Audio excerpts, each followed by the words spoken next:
The Kaurava army was filled with excitement and energy after hearing Salya's bold declaration. They cheered loudly, blowing their conches and horns in celebration. Duryodhana, pleased by Salya's confidence, turned to him and said, "Mighty warrior, I feel I should have appointed you as our leader much earlier. But better late than never.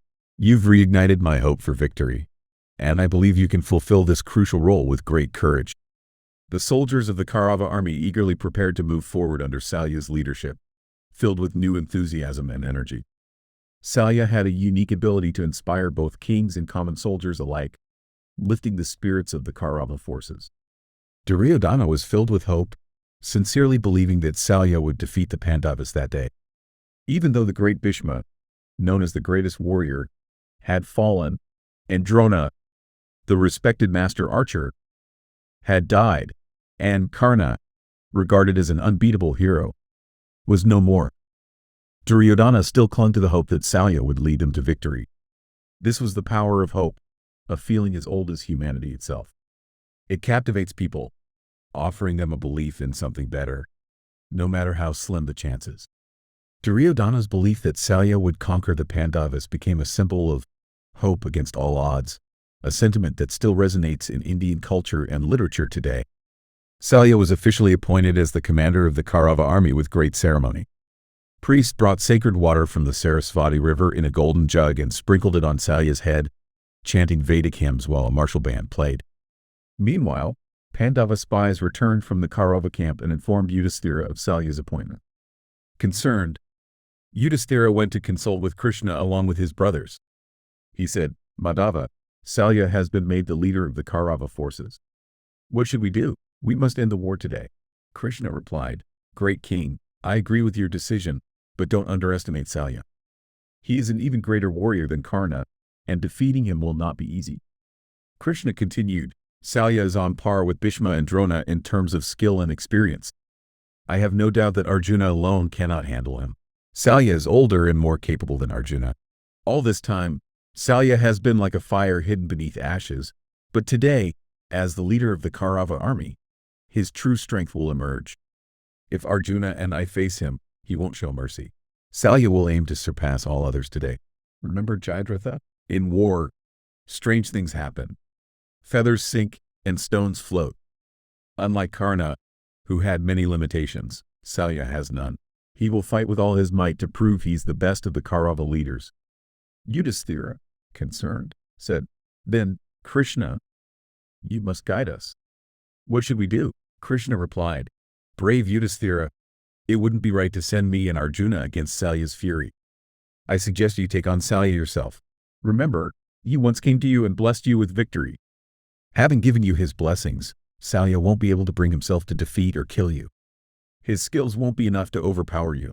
You are an experienced warrior, and you can choose the right moment to strike him down.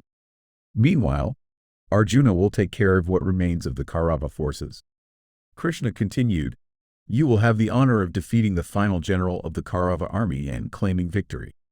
Yudhishthira responded, "Krishna, I am but a tool in your hands. Your will shall be done.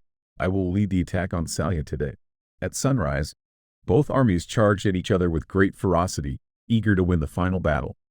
Bhimasena sought out the Kaurava princes and killed Durvashaya, Duspradharshana, and others, while Sahadeva defeated Aluka, the son of Shakuni. Nakula fought fiercely and killed Chitrasena, Satyasena, and Susanna, the sons of Karna.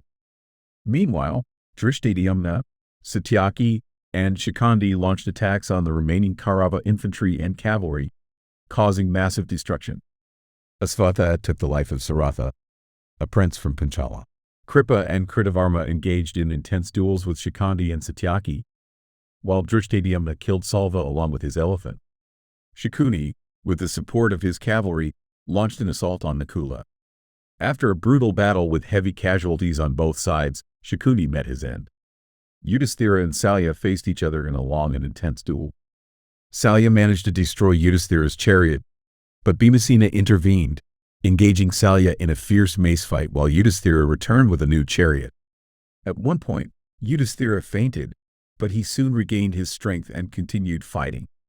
Salya caused great damage to the Pandava forces, but in the end, Yudhishthira hurled an iron spear, Sakti, at Salya, killing him as he fell in his chariot.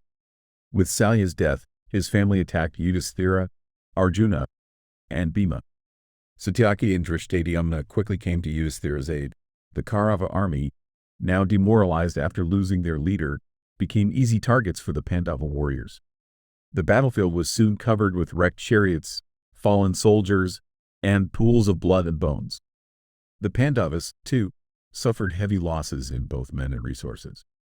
Duryodhana lost everything: his chariot, his charioteer, and his horses. Standing alone in the midst of the battlefield's devastation, he placed his iron mace on his shoulder and walked away into the wilderness. In the Kaurava camp, only 3 warriors survived: Kripacharya, Kritavarma, and Asvatha. The Pandavas searched for Duryodhana and finally learned from some hunters that he was hiding in the waters of the Dvipayana lake.